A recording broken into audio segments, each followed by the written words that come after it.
Ant-Man and the Wasp: Quantumania, ini film yang rilis di tahun 2023, masih disutradarai oleh Peyton Reed, dan ini merupakan film ketiganya dia. Secara premis, keluarga ini terjebak di Quantum Realm dan mencari jalan pulang. Jujur aja, ini bukan film yang gue tunggu di tahun ini, tapi tetap menarik, terutama ada format 3D ya, yang rilis di Indonesia, karena gue nonton di format ini. Dan gue juga penasaran dengan versi Kang di Quantumania juga gitu, karena kedepannya dia akan punya porsi yang cukup besar. Sekaligus warning ya, ini akan full spoiler, jadi buat yang belum nonton bisa stop sampai di sini. Intinya sih ini film yang layak untuk ditonton. Secara plot, ini terhitung simpel gitu, mereka cuma perlu mencari jalan keluar dari Quantum Realm ya, di mana Janet menjadi navigator untuk dunia ini, dan di akhir ya mereka berhasil keluar gitu. Walaupun awalnya gue kira si Scott dan Hope ketinggalan di sana gitu, tapi ternyata enggak.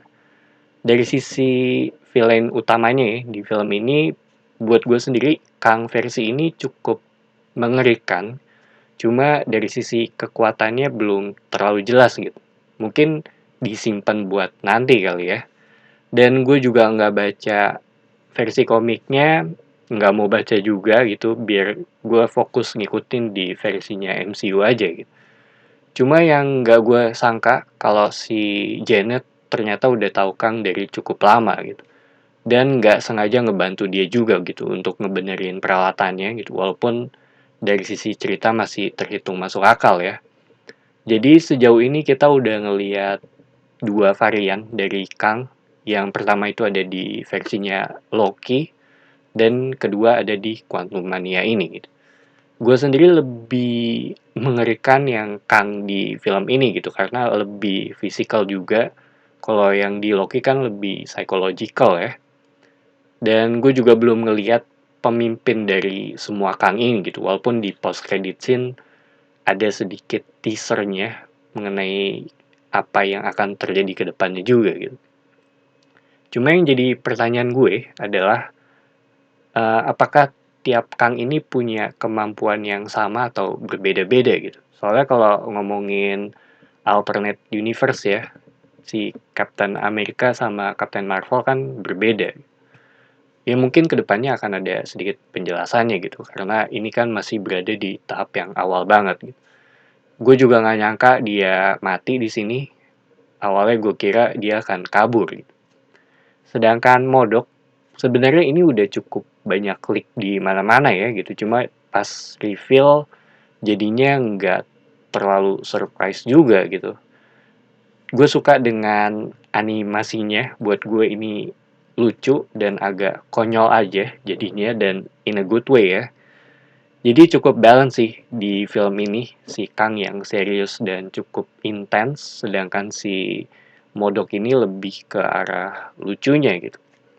Gue juga suka dengan plotnya dia, yang awalnya jahat, terus di akhir berbalik jadi ngebantu. Dan agak sayang sih untuk nggak bisa lanjut ya karakter ini, gitu, karena mulai menarik dari sisi progresnya. Tapi kalau ngomongin film ini di luar plot ya, gue nonton dengan ekspektasi yang terhitung rendah, karena menurut gue Ant-Man yang kedua itu terhitung biasa aja, tapi gue cukup suka dengan Ant-Man yang pertama, dan di Quantumania ini jauh lebih bagus sih gitu, walaupun awalnya gue kira ini akan jadi film yang biasa aja gitu, tapi ternyata melebihi ekspektasi gue gitu. Dari awal juga terhitung langsung to the point, karena ini udah masuk ke film ketiganya juga ya. Kita udah tahu masing-masing karakternya, jadi nggak perlu ada pendalaman lagi gitu. Paling di awal yang ngejelasin mengenai keadaan keluarga ini seperti apa sekarang gitu. Dan ada bukunya Scott juga, itu juga cukup lucu. Kayaknya di awal film tuh sekitar 5 menitan ya di bumi, terus langsung pindah settingnya gitu. Dari sisi pace, buat gue ini terhitung cepat, nggak banyak basa-basi, dan ini yang gue suka gitu. Eskalasinya juga naik secara perlahan-lahan, karena pelan-pelan kita mulai tahu apa masalahnya, ditambah seberapa besar ancaman dari si Kang ini. Dan gue nonton film ini di versi 3D, jujur aja nggak ada yang spesial gitu dari sisi efek. Ditambah terakhir itu gue nonton IMAX 3D-nya Avatar 2 gitu, yang emang di-shot pakai kamera 3D beneran, bukan film yang di-convert setelah selesai gitu. Jadi buat gue 3D di film ini agak kebanting gitu. Dan kalau ditanya worth it apa enggak, gue sih mungkin akan lebih memilih untuk nonton yang versi biasanya gitu. Walaupun ini filmnya oke banget kalau menurut gue. Gue sendiri juga nggak inget ada efek yang spesial keluar dari layar. Bahkan satu aja nggak ada yang gue inget gitu. Setidaknya kalau Wakanda Forever ya, waktu itu gue juga nonton di versi 3D, itu masih ada efek yang gue inget gitu yang keluar dari layar gitu pas di scene jembatan. Dan kalau ngomongin post credit scene untuk film ini, di sini tuh ada dua. Menurut gue dua-duanya cukup penting. Yang pertama itu kumpulan Kang yang dipersiapkan untuk battle nanti, dan gue rasa akan ada perang dengan skala besar. Yang kedua itu ada Loki dari yang gue rasa dari seriesnya ya. Jadi perlu untuk ngikutin serialnya Loki gitu. Karena semuanya mulai terkoneksi. Intinya sih ya nonton semua series atau spesial yang berhubungan dengan MCU gitu. So, Quantumania ini film yang menghibur, secara pace juga cepat dan to the point. Dari sisi ancaman juga jelas, kita dikasih ngelihat sedikit mengenai karakter Kang ini.